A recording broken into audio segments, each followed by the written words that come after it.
All right, I'm going to do a wrap up on this set of forks. I got this adapter made. I purchased the plate itself, just a raw plate from Titan. I got that online. It is a 3/8 inch thick plate. I've talked about this a little bit before, I believe. Nice plate. You pay a little bit more for that thicker plate, but I just like that. I went ahead and the only thing I did to that Titan plate is I added a support.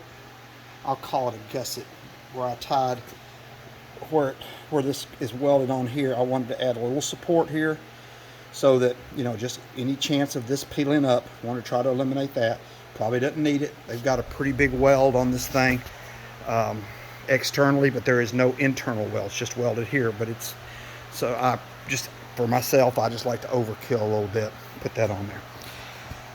Again, when I modified my bucket, if I ever had to do a bucket modification again, I would just buy a plate and weld it to my bucket. It was a lot easier.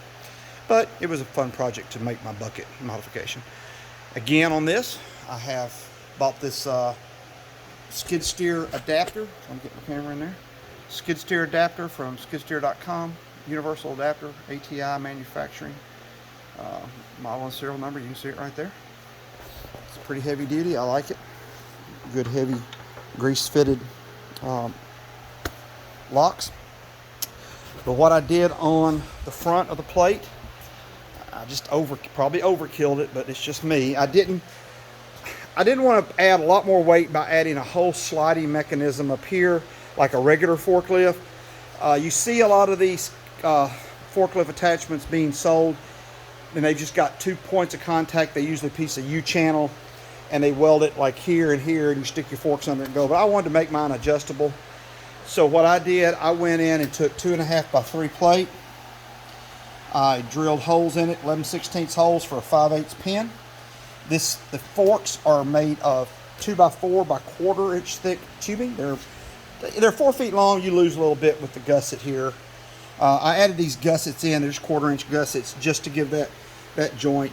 And the reason is these forks aren't picking up 4,000 pounds. This tractor is not going to lift that much. So this is mainly for me picking up single pieces of steel, some plate steel, things like that. I'm probably very seldom going to pick up anything more than about 1,000 pounds, and even if that, a lot of stuff I'll pick up is going to be 500 pounds or less. But I have picked up a round bale with it, and now getting the bucket off. Before I had the bucket, and I had the length of the bucket, and then I had a pair. I built a pair of bucket forks. I've got them somewhere around here in the shop, but I built a pair of those that I've used for years. But this moves my center back, so my lifting capacity has gone up. So I like that about this. So it's going to be real handy, especially to use for unloading steel for the shop and things like that. But it came out nice. I went and found some pins at the TSC. Now the only thing you may be thinking, I got 3 bays here. I can reverse the pin and put it in from this direction and use this bay.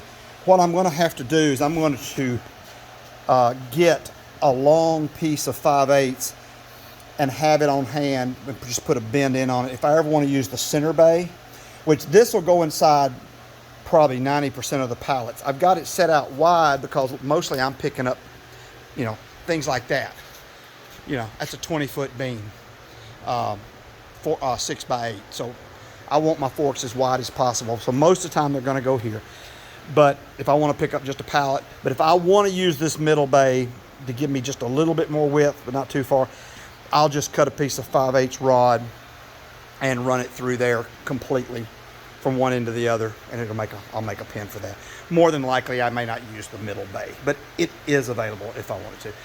I welded a piece of 1/4 on top just to tie all this together. I don't know if you can see it under here, but this is welded up in there.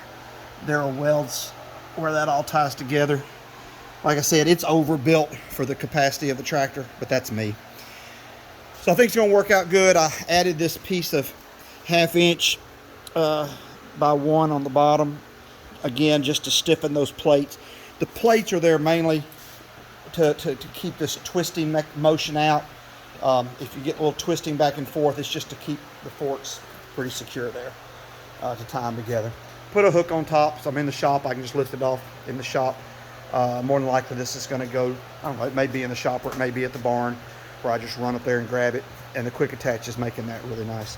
Anyway, this is, again, it's an LA463 loader on a Kubota L3400 tractor. This is a 2007 model. I was going to sell this tractor and maybe buy a little bit bigger one and with already a quick attach, but I decided with the price of all things, and this doesn't use DEF or anything, so I just decided to keep this tractor. It's low hours. I'm the second owner, but I bought it less than a year old, and it doesn't have 500 or 600 hours on it, I don't think. So I spent a little money to get this, and I got another video that I just showed that you can go look at on my channel about putting my Pinnacle grapple on. So I hopefully answer some questions about that. Really excited to get to use this too. The paint, I've really been happy with this paint. It's still kind of cured. I mean, it says 24 hours. It's going to get scratched up, but I like to put a good coat of paint on. This is that Magic brand paint they sell at the TSC, and I used their primer and then put some, I need another coat on it, but I may or may not go put that on, depends. Once it cures for a week, I may go back and spray another coat on it just to give it some protection from rust, that kind of thing. Of course, I didn't paint, I tip painted the forks, but don't know why, but the forks are going to get scratched up anyway. So hopefully it's going to work out good. I think it will. I'm excited to get it in my toolbox for being able to move stuff around. So my little old 3400. The other thing else I'm going to do to my 3400 is I'm going to buy Bora spacers, steel spacers to move my wheels out. That's a 6-foot box blade. I'm going to move those wheels out 5 inches on each side to give my wheels on the outside a full 6-foot width, which will just help in stability on this tractor, because this tractor is a skinny little tractor. You know, they're not monsters, but they're little workhorses. I have been super happy with it. Well, I hope this helps you if you're interested in, you know, building anything like this. You know, you can buy these attachments. I get it. You can buy them pretty reasonable, actually. You'll buy them cheaper than probably what I build one. But I know mine, and I know how I've welded it, and it's I know that mine's heavy duty with everything that I do. So anyway, have any questions, leave them in the comment section. I appreciate you watching, and have a blessed day.